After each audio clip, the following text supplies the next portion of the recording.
me disa pamje të cilat atyre që kanë përjetuar diktaturën totalitare i kujtojnë procesin e Kadriazbiut në gjyqin e partisë.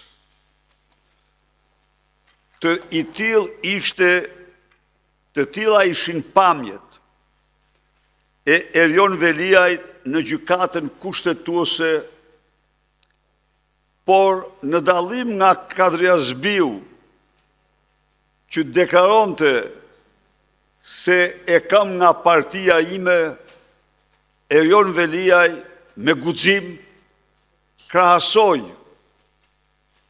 partinë e tij me Farkun e Kolumbisë. Të kuptohemi, nuk kam absolutisht as edhe ndjesin apo më minimale se Erion Veliaj është një person i pafajshëm. Erion Veliaj është një person i cili mbahet në burg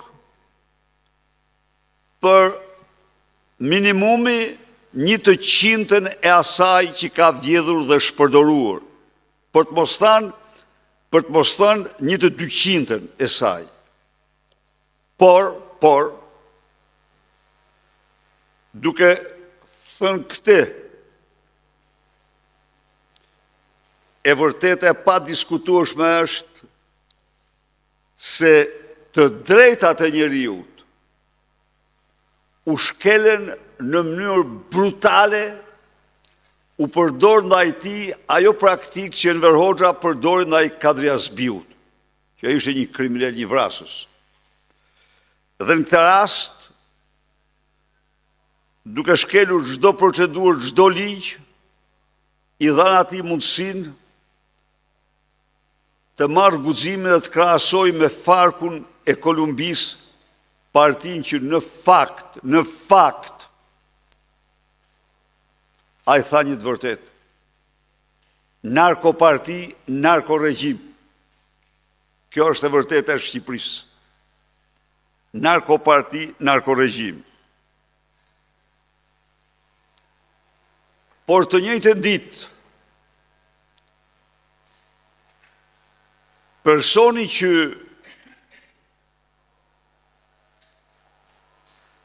po të mirje qindra mijëra fjalë të fjalorit ton,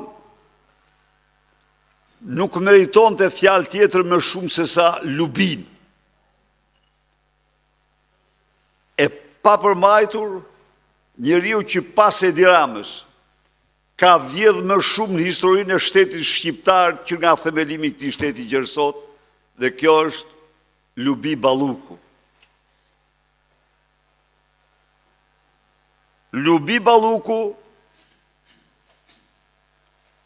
u paraqit në skap, edhe kjo si punë kolegësh me atë gjuhën e Erion Velis doli, por u paraqit në skap për të dëgjuar akuzën. Akuza ishte pa barazi në tendera. Të kuptohemi, në pamje të parë kjo duket një akuzë për t'u ngletndisur, po të kemi parasysh vjedhjet, mëkatet, vilat e tjera të saj. Por, po të marrim parasysh anën tjetër, se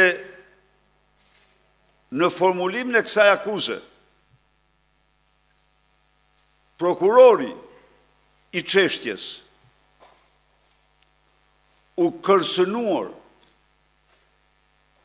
në mënyrë kriminale nga anturazhi i Lubis, po edhe nga vetë Lubia, Ervin, që dele i thot prokurorit, mos më kshif me roba gruje, se unë i heq këto vishem si burrat. Keni pa Lubia me kobure? Po, kërsnohet direkt nga Edi Rama.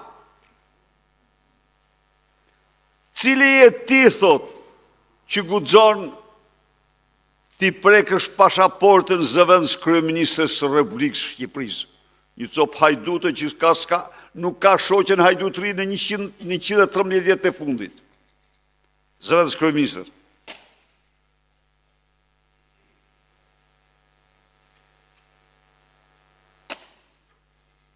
E vërteta, të vërtetën e nëzori Lakuriq, si që dinim ne, njeriu më i afërt i Edi Ramës, në disa aspekte dhe shefi i tij, në disa marrëdhënie speciale, Baton Haxhia.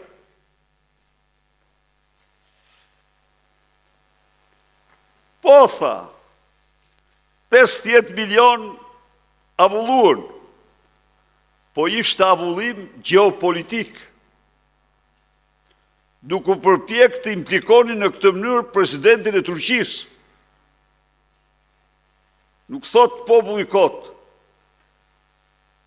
po ndajte me qenë, pleshta do kesh. Po, se ishte dhe geopolitiken e ka vetëm kryeministri. Të tjerët janë kota, janë gurshahu. Tani këtu të them dhe unë një gjë. Për hyrës vërtetës, jashtë përgjegjësies del asnjë, po geopolitikën e ka kryeministri, prap ju them. Këtu, Batoni me cilin s'mund pajtohem kur në 1000 gjëra, por në të rast a i ka rapiks. Po, e ka kryeministri, e ka geopolitikën, s'mund ta ketë ministri.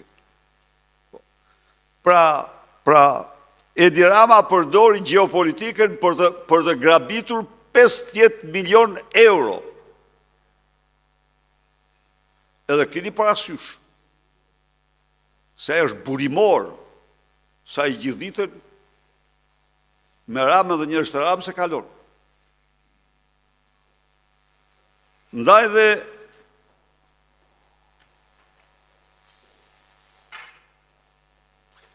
zhvillimet brenda tyre janë shkërmoqëse. Dhe u bën më dramatike kur Rama mori vesh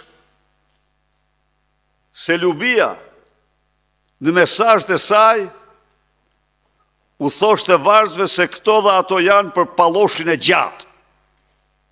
Çfarë gjuhë, po s'kam ç'i bëj. Do t'ja u them shqiptarëve ta marrin vesh se kjo është e vërtetë, absolute. Janë në SMS dhe një maile. Kur del në dokumenta se kompania ka paguar udhëtime dhe qëndrimet e Edi Ramës, Erviz Berberit, Lubi Ballukut, në një resort se çfarë ishte ai, në Athinë. Ku? Të gjithë qeverisë. Urdhroni. Pra,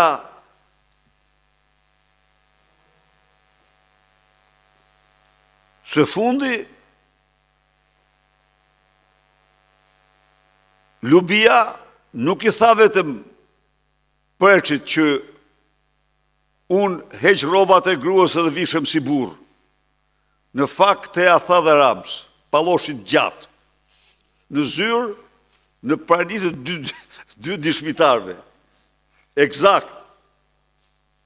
nuk jam qurraveci i bashkisë, tha unë. Po,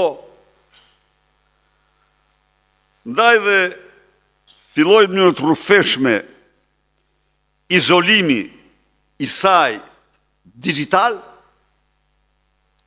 u fshin me shpejtësi të madhe miliona klikime, share, angazhime,